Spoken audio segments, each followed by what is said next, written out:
ওখানে রাখি মাতাজি, আপনি কিছু বলবেন? কাল কি উৎসবে গেছে একটু বলে দিন। হরে কৃষ্ণ। কালকে আমাদের পঞ্চমী দল গেছে।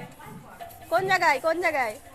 নীলরাম মন্দির, গোপালের মায়ের মন্দিরে। আর এখানে আর একটা উৎসব হয় শ্যামের মন্দির। তাই এখানে এখানে সেবায় আমরা সব এসেছি। এই বাসন ধোয়া মাজা হচ্ছে ভগবানের। হরে কৃষ্ণ। হরে কৃষ্ণ। আপনারা যদি কেউ আসতে চান তাহলে আসবেন। আসতে বসে।